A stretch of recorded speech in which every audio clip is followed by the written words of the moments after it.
우리가 기도하는 곳에 가다가 점치는 귀신 들린 여종 하나를 만나니 점으로 그 주인들에게 큰 이익을 주는 자라.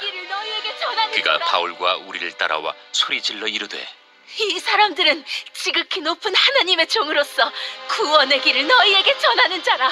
이같이 여러 날을 하는지라 바울이 심히 괴로워하여 돌이켜 그 귀신에게 이르되, 예수 그리스도의 이름으로 내가 네게 명하노니 그에게서 나오라. 하니 귀신이 즉시 나오니라. 여종의 주인들은 자기 수익의 소망이 끊어진 것을 보고 바울과 실라를 붙잡아 장터로 관리들에게 끌어갔다가 상관들 앞에 데리고 가서 말하되, 이 사람들이 유대인인데 우리 성을 심히 요란하게 하여 로마 사람인 우리가 받지도 못하고 행하지도 못할 풍속을 전한다. 무리가 일제히 일어나 고발하니 상관들이 옷을 찢어 벗기고 매로 치라 하여 많이 친 후에 옥에 가두고 간수에게 명하여 든든히 지키라 하니, 그가 이러한 명령을 받아 그들을 깊은 옥에 가두고 그 발을 착고에 든든히 채웠더니 한밤중에 바울과 실라가 기도하고 하나님을 찬송하며 죄수들이 듣더라. 이에 갑자기 큰 지진이 나서 옥터가 움직이고 문이 곧 다 열리며 모든 사람의 매인 것이 다 벗어진지라. 간수가 자다가 깨어 옥문들이 열린 것을 보고 죄수들이 도망한 줄 생각하고 칼을 빼어 자결하려 하거늘 바울이 크게 소리질러 이르되, 내 몸을 상하지 말라. 우리가 다 여기 있노라. 간수가 등불을 달라고 하며 뛰어들어가 무서워 떨며 바울과 실라 앞에 엎드리고 그들을 데리고 나가, 선생들이여, 내가 어떻게 하여야 구원을 받으리이까? 주 예수를 믿으라. 그리하면 너와 내 집이 구원을 받으리라 하고 주의 말씀을 그 사람과 그 집에 있는 모든 사람에게 전하더라. 그 밤 그 시각에 간수가 그들을 데려다가 그 맞은 자리를 씻어주고 자기와 그 온 가족이 다 세례를 받은 후 그들을 데리고 자기 집에 올라가서 음식을 차려주고 그와 온 집안이 하나님을 믿음으로 크게 기뻐하니라. 바울과 실라가 빌립보에서 귀신 들린 여종을 고쳐준 사건입니다. 아주 유명한 사건이죠. 오늘 이 본문으로 우리 7월을 이제 시작하면서 2024년 하반기에 우리의 신앙생활과 일상에 도전이 되는 말씀으로 좀 삼고자 합니다.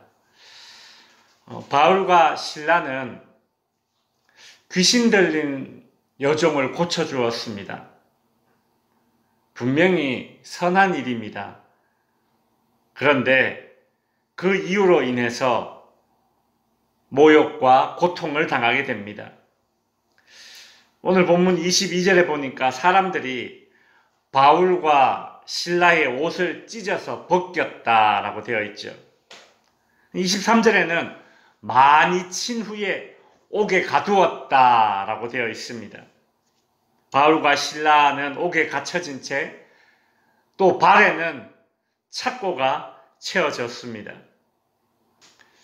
선한 일을 하였는데 자기들을 이렇게 불법적으로 대하는 이 빌립보 지역의 사람들을 생각하면 바울이 참 얼마나 억울하고 분할까 그런 생각이 듭니다.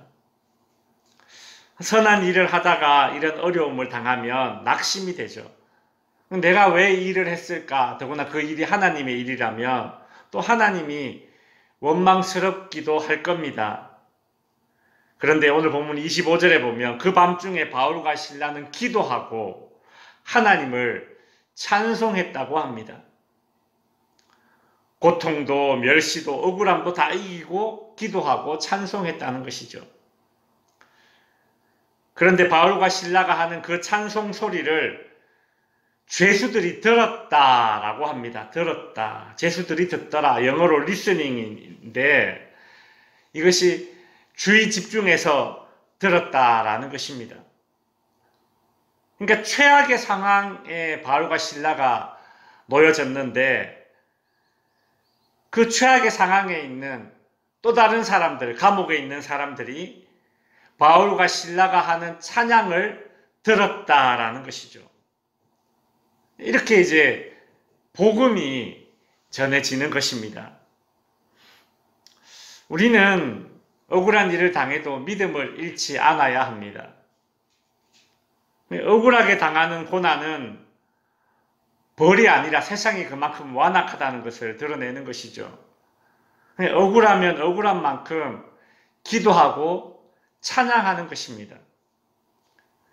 그때 나의 억울함이 하나님을 드러내는 일로 뒤바뀌어지는 것입니다. 바울과 실라가 억울하게 옥에 들어갔지만 그곳에서 기도하고 찬양할 때에 그 찬양 소리를 누가 듣게 되었습니까? 그 감옥에 있던 다른 죄수들이 듣게 되었다라는 것이죠. 감옥에 있는 죄수들만 그 찬양을 들은 것이 아닙니다. 하늘에 계신 하나님도 바울과 실라의 이 기도와 찬양을 들으셨습니다. 하나님께서 이 두 사람의 기도와 찬양을 들으시고 이 빌립보 지역, 죄 없는 사람을 옥에 가두는 이 악한 빌립보 지역의 땅을 하나님께서 흔들어 버리십니다. 오늘 본문 26절에 보면 큰 지진이 일어나서 옥터가 움직이고 옥의 문이 다 열리며 모든 사람의 매인 것이 다 벗어진지라 라고 하죠. 간수가 자다가 깨어보니까 옥문이 지진 때문에 다 열려져 버렸습니다. 이것을 본 간수는 칼을 꺼내어서 자결하려고 했습니다. 이 당시 로마법에 의해서 죄수가 탈옥을 하면 그 죄수를 지키고 있던 간수는 사형을 당하게 됩니다. 간수는 자기에게 일어날 일을 생각하니까 이 너무 막막한 것이죠. 차라리 자결해야 되겠다. 이제 그리 마음먹은 것입니다. 그러나 바울과 실라는 도망가지 않았습니다. 바울과 실라는 자신이 지금 당하고 있는 이 억울한 옥살이는 내가 지진이 일어나서 옥의 문이 터졌을 때 내가 지금 도망가야지. 그런 마음을 먹은 것이 아니라 바울과 실라는 자신이 당하고 있는 이 억울한 옥살이도 복음을 전하는 기회로 삼고 기도하고 찬양했기 때문에 옥문이 열렸다고 해서 그것을 나가지 않은 것이죠. 바울은 28절에 크게 소리질러 이르되 네 몸을 상하지 말라. 우리가 다 여기 있다 라고 말합니다. 그러자 바울과 실라는 이 간수는 바울과 실라 앞에 무릎을 꿇습니다. 그리고 이렇게 묻습니다. 선생들이여, 내가 어떻게 하여야 구원을 얻으리이까? 바울은 이렇게 대답해 줍니다. 주 예수를 믿으라. 그리하면 너와 내 집이 구원을 받으리라. 바울은 간수에게 예수님을 주 예수로, 주님으로 소개하고 있습니다. 여기서 주라는 말은, 주 예수를 믿어라. 여기서 주라는 말은 퀴리오스라는 단어인데, 이 당시에 퀴리오스라는 말은 황제를 가리키는 것입니다. 그러니까 바울은 퀴리오스라는 말을 황제에게 쓴 것이 아니라 예수님에게 퀴리오스, 주님이라는 말을 쓴 것입니다.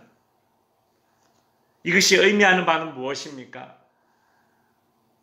간수야, 너는 지금까지 황제를 주님으로, 퀴리오스로 알고 살았으나 그러나 네가 주님으로 모셨던 그 황제는 네가 실수하면 두려워서 칼로 자결하려고 할 수밖에 없었던 그런 주였다, 황제였다.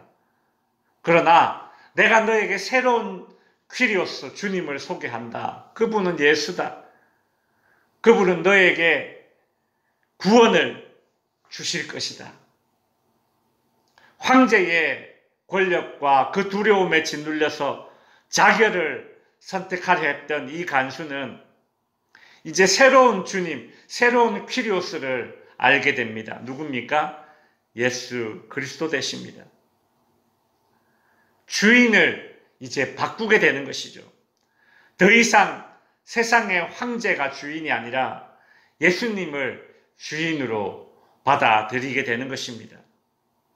33절에 보면 그 밤 그 시간에 간수가 그들을 데려다가 그 맡은 자리를 씻어주고 자기와 그 온 가족이 다 세례를 받았다라고 합니다. 결국 그 간수는 바울과 실라를 자신의 집으로 모셔서 그 맞은 자리를 씻어주고 그 온 집안이 하나님을 믿고 세례를 받게 되었다고 합니다. 여러분, 그러고 보면 신자들의 고난은 의미 없는 고난이 없습니다. 바울과 실라는 억울한 일을 당했지만 하나님은 그 고난의 현장을 복음이 전파되는 현장으로, 그리고 간수가 구원받는 구원의 현장으로 바꾸셨던 것입니다. 34절에 보면 그들을 데리고 자기 집으로 올라가서 음식을 차려주고 그와 그 온 집안이 하나님을 믿음으로 크게 기뻐하니라. 간수는 바울과 실라에게 음식을 대접해주고 또 그 음식을 함께 나눌 때에 그 간수의 온 집안이 크게 기쁨이 넘쳤다라는 것이죠. 두 단어가 눈에 띕니다. 음식과 기쁨이 있었다라는 것입니다. 음식이 있고 기쁨이 넘치는 곳이 어느 자리입니까? 잔치자리 아닙니까? 잔치자리. 말씀을 정리합니다. 고난의 현장에서 믿음을 지킨 바울과 실라, 이 두 사람으로 인해서 간수가 구원받고 그의 가정이 구원받고 복음이 전해지는 놀라운 일이 일어났습니다. 하나님께서는 우리의 고난을 통해서 영혼을 구원하시고 더 나아가서 음식과 기쁨이 있는 잔치자리로 우리의 삶의 현장을 바꾸어 주실 줄로 믿습니다. 기도하겠습니다. 하늘의